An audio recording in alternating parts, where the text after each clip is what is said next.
नमस्कार. आज मी बनवणार आहे वांग्याची भाजी. तुम्ही म्हणाल वांग्याची भाजी तर आम्ही पण बनवतो, पण माझ्या या पद्धतीने तुम्ही देखील ही वांग्याची भाजी एकदा नक्की बनवून बघा. एक भाकरी खाणारे 2 भाकरी खातील इतकी टेस्टी बनून तयार होते. वेळ वाया न घालवता रेसिपीला सुरुवात करूयात. वांग्याची भाजी बनवण्यासाठी इथं मी 6 काटेरी फ्रेश वांगे घेतलेले आहेत. सर्वात आधी हे वांगे मी स्वच्छ पाण्याने धुवून घेतले. त्यानंतर चाकूने मी वांग्यावरचे काटे काढून घेते, जेणेकरून वांग खाताना हे काटे आपल्या तोंडामध्ये टोचणार नाहीत. तर इथं पहा वांग्यावरचे जे काटे आहेत ते मी काढून घेतलेले आहेत. त्यानंतर या वांग्याचा थोडासा देठ मी कट करून घेते. अगदी थोडासाच देठ कट करायचा आहे, उरलेला देठ असाच ठेवते आणि हे वांग आहे ते मी अशा पद्धतीने 4 फोडींमध्ये चिरून घेते. इथं पहा हे वांग आहे ते अजिबात किडलेलं नाही, अगदी छान असं पांढरं शुभ्र निघलेलं आहे. बाकीचे वांगी चिरेपर्यंत आपण हे चिरून घेतलेलं वांग पाण्यामध्ये ठेवणार आहोत, जेणेकरून ते काळं पडणार नाही. वांग जर का आपण असंच वरती ठेवलं तर ते हवेच्या संपर्कामध्ये येतं आणि आतल्या बाजूने काळं पडतं. त्यासाठी बाउलमध्ये पाणी घेतलं, यामध्ये मी पाव चमचा मीठ घातलं आणि चिरून घेतलेलं वांग मी यामध्ये ठेवून देते. चला तर मग मी याच पद्धतीने उरलेल्या सर्व वांग्यांवरचे काटे काढून घेते. अगदी थोडासा देठ कट करते आणि वांग 4 फोडींमध्ये चिरून घेते. ही भाजी बनवण्यासाठी तुम्ही तुमच्या आवडीनुसार वांग्याच्या फोडी करू शकता. 2 फोडींमध्ये, एका फोडीमध्ये किंवा 4 फोडींमध्ये असं वांग तुम्ही चिरू शकता. ही भाजी बनवण्यासाठी मी 6 वांगे घेतलेले होते. यामधलं एकही वांग किडलेलं नाही. सर्व वांगी छान निघलेले आहेत. 4 फोडींमध्ये चिरून झाली की यांना लगेचच पाण्यामध्ये ठेवते. वांगी चिरून झालेली आहेत. आता गॅसवरती एक कढई गरम करायला ठेवली. कढईमध्ये फोडणी करता मी 3 पळी इतकं तेल घातलं. पळीची साईज माझ्या स्मॉल होती. तुम्ही तुमच्या आवडीनुसार तेलाचा वापर करू शकता. तेल गरम झालं की पाण्यातली सर्व वांगी काढायची आहेत आणि आपल्याला या तेलामध्ये घालायची. पाव चमचा मीठ घालायचं आहे आणि ही वांगी एकदा हलवून घेऊयात. पाण्यातनं वांगी तेलामध्ये घातली की थोडीशी तडतडतात, अंगावरती तेल उडू शकतं, त्यामुळे लगेच आपण यावरती झाकण ठेवूयात आणि ही वांगी अगदी अर्धवट अशी वाफून घेऊयात. जास्तही गाळ करायची नाही. वांगी वाफून होत आहेत तोपर्यंत आपण भाजी बनवण्यासाठी लागणारा मसाला तयार करूयात. तर आज मी काळ्या वाटणातली मसाला वांगी बनवत आहे. त्यासाठी गॅसवरती एक जाळी ठेवली. जाळीवरती 2 मीडियम आकाराचे फोडून घेतलेले कांदे भाजण्यासाठी ठेवले. सोबतच एक मीडियम आकाराचा सुक्या खोबऱ्याचा तुकडा देखील मी यासोबत भाजण्यासाठी ठेवलेला आहे. कांदा आणि खोबरं अगदी छान असा डार्क रंग येईपर्यंत भाजून घ्यायचं. तर इथं पहा हे खोबरं आहे ते पटकन जाळ पकडतो, तो जाळ विझवायचा आहे आणि अशा पद्धतीने डार्क रंगावरती हे खोबरं मी भाजून घेतलं. खोबरं तेलकट असतं आणि सुक्कं असतं, त्यामुळे ते पटकन जाळ पकडतं. खोबऱ्याने जाळ पकडला की ते विझवायचं आहे आणि अशा पद्धतीने हे खोबरं भाजून घ्यायचं. खोबरं भाजून झालेलं आहे, पण कांदे थोडेसे भाजायचे बाकी आहेत, ते देखील डार्क रंग येईपर्यंत भाजून घेते. सर्व बाजूने कांदे अगदी छान असा डार्क रंग येईपर्यंत भाजून घेतले.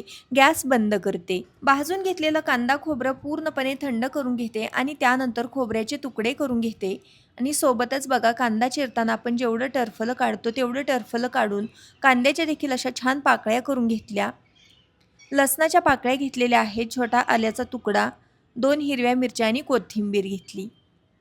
भाजून घेतलेलं खोबरं एका मिक्सर जारमध्ये काढून घेते. त्यासोबतच आपल्याला भाजून घेतलेला कांदा देखील यासोबत बारीक करायचा आहे. काळं वाटण बनवण्यासाठी असा हा कांदा खोबरा आपल्याला डायरेक्ट गॅसवरती अगदी छान काळा रंग येईपर्यंत भाजून घ्यायचं.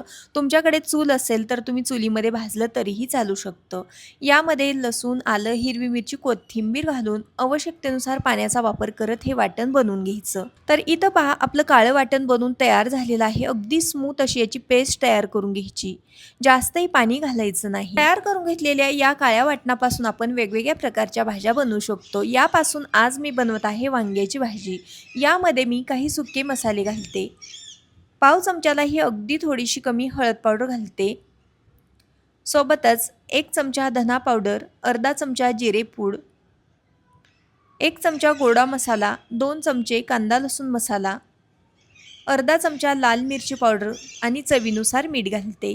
वांगे तळताना देखील मिठाचा वापर केलेला आहे, त्यामुळे मीठ थोडंसं बेतानेच वापरायचं. आता हे सर्व साहित्य मिक्सरला एकदा फिरवून घेते, त्यामुळे व्यवस्थित मिक्स होईल. तर इथं पहा हे मसाले या वाटणामध्ये व्यवस्थित असे मिक्स झालेले आहेत. भाजी बनवण्यासाठी लागणारं काळं वाटण तयार आहे. तोपर्यंत वांगी देखील अगदी अर्धवट अशी वाफवून घेतली. जास्तही गाळ करायची नाहीत, कारण वांगी मसाल्यांसोबत देखील अजून शिजणार आहेत त्यामुळे. वाटण बनवेपर्यंत ही वांगी छान अशी वाफवून झालेली होती, त्यामुळे मी गॅस बंद केलता. अगदी काही मिनिटांमध्येच वांगी पटकन वाफवून होतात. गॅस मी पुन्हा चालू केलेला आहे. आता यामध्ये तयार करून घेतलेलं सर्व वाटण घालते. वाटण घातल्यानंतर याला एकदा हलक्या हाताने यामध्ये मिक्स करून घेते, जेणेकरून हा मसाला वांग्याच्या फोडींमध्ये छान असा मुरला जाईल. पाणी न घालताच याला एकदा हलवून घेते आणि झाकण ठेवून हा मसाला अगदी 2 मिनिटांसाठी शिजवून घेते. वांग्याची भाजी आपण बऱ्याचशा वेगवेगळ्या पद्धतीने बनवून खातो. एकच भाजी जर का आपण वेगवेगळ्या पद्धतीने बनवून खाल्ली ना, तर ती भाजी खाण्याचा आनंद काही वेगळाच असतो. याआधी देखील मी बऱ्याचशा वेगवेगळ्या पद्धतीने वांग्याच्या भाज्याच्या रेसिपी शेअर केलेल्या आहेत. त्या तुम्ही पाहिलेल्या नसतील तर चॅनेलला नक्की भेट द्या. तर इथं पहा, अगदी 2 मिनिटांसाठी हे मसाले मी झाकण ठेवून शिजवून घेतले. आता याला एकदा हलक्या हाताने हलवून घेते. वाटणामध्ये आपण आलं लसूण कच्चंच वापरलेलं होतं, त्यामुळे याला मी 2 मिनिटांसाठी शिजवून घेतलं. काळ्या वाटणातली मसाला भाजी तुम्ही अशीच पाणी न घालता देखील सर्व करू शकता, चवीला छान लागते. पण ही भाजी मला थोडीशी सरबरीत बनवायची आहे, त्यामुळे मी यामध्ये मिक्सरचं भांडं विसून पाणी घालते.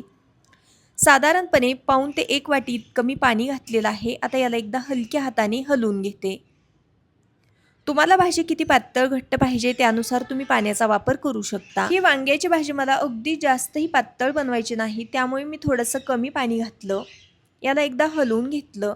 बघा, याची कन्सिस्टन्सी अशा प्रकारची आहे. हे शिजल्यानंतर अजून थोडंसं घट्टसर होणार आहे. गॅस अगदी लो करते आणि झाकण ठेवून ही वांग्याची भाजी मी अगदी 2 मिनिटांसाठी शिजवून घेते. जास्तही शिजवायचं नाही, नाहीतर वांगे गाळ होऊ शकतात आणि यामध्ये तुटू शकतात. तर बघा, अगदी 2 ते 3 मिनिटांमध्येच ही वांग्याची भाजी छान शिजलेली आहे. यामधून अगदी व्यवस्थित असं तेल रिलीज झालेलं आहे आणि भाजीचा सुगंध म्हणाल तर ना, अगदी घरभर दरवत आहे. इतकी टेस्टी ही भाजी बनवून तयार होते. बारीक चिरलेली कोथिंबीर घालते आणि ही भाजी एकदा हलवून घेते.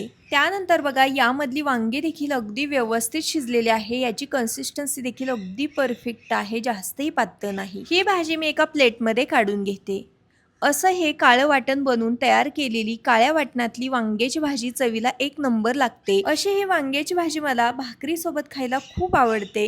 ही वांग्याची भाजी आपण भाकरी, चपाती, भातासोबत खाऊ शकतो. तुम्ही देखील या पद्धतीने बनवलेली अतिशय चविष्ट अशी काळ्या वाटणातली वांग्याची भाजी एकदा नक्की ट्राय करा. तुम्हाला नक्कीच आवडेल अशी खात्री आहे. आजचा हा व्हिडिओ तुम्हाला थोडा जरी आवडलेला असेल तर व्हिडिओला प्लीज एक लाईक नक्की करा. चॅनलवरती नवीन असाल तर सबस्क्राईब करा. पुन्हा भेटात आपण अशाच एका नवीन आणि छानशा रेसिपीसोबत. तोपर्यंत बाय बाय.